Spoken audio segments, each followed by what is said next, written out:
Jadi aku ngelihatnya swing trading sama investing, terutama yang baik dari sisi growth ataupun disruptif tadi itu, mungkin growth-nya lebih ke arah fast grower ya, saham fast grower ya.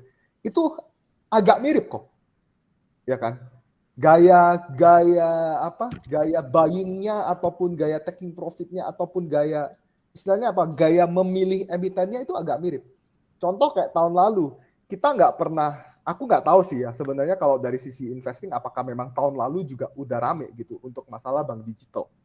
Tapi beberapa yang aku tahu, salah satunya grup saham yang depannya I itu, ya itu kan kalau nggak salah BBYB tahun lalu ya, Ko ya, bener ya, Ko? Ya. Kayaknya rekomendasi BBYB tahun lalu ya. Nah, aku asumsikan ya grup investing yang depannya I itu artinya notice gitu dengan adanya mungkin ke arah disruptive investing itu. Sedangkan trader juga sama kok. Tahun lalu ini juga seru gitu ngomongin bank digital.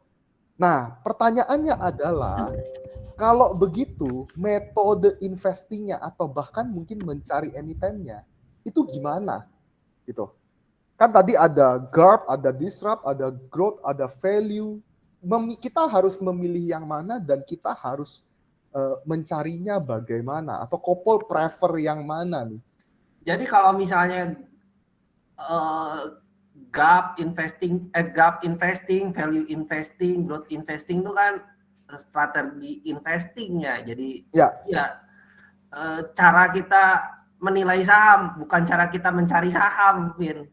Oke. Gitu. Jadi kriteria mencari sahamnya itu gitu. Tetap dibagi ke 6 kategori itu, nggak ada yang lain. Kriterianya tetap kriterianya ini ya, Peter Lynch ya. Peter Lynch ya. Gitu. Dibagi 6 kriteria. Cuman nyarinya gimana itu tuh ada berbagai macam cara ya, Win ya. Ya. Jadi kalau analisa fundamental itu ada namanya analisa kualitatif sama kuantitatif, Win. Ya. Jadi kalau analisa kualitatif itu kita lihat kualitas dari perusahaannya tuh kayak gimana. Dia punya muat seperti apa, punya teknologi seperti apa, keunggulan kompetitif sama perusahaan lain gimana, brandnya seperti apa, produknya enak atau enggak gitu kan. Nah itu kualitatif. Nah kita bisa cari tuh sisi kualitatifnya dulu atau sisi kuantitatifnya dulu.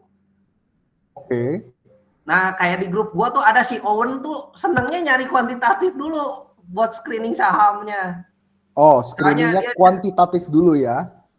Ada yang kalau gua enggak, kalau gua kualitatif dulu. Oke. Tiap orang beda.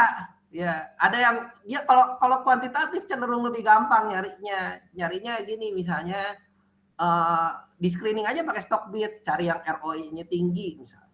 Yang PER-nya rendah, PBV-nya rendah. Kalau misalnya kita mau cari yang gap investing yang market cap-nya kecil. Iya.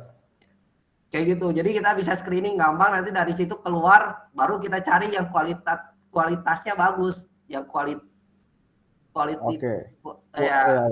kualitas bagus. sahamnya bagus. Tapi kalau saya beda cara screeningnya. Kalau saya tuh senangnya baca berita.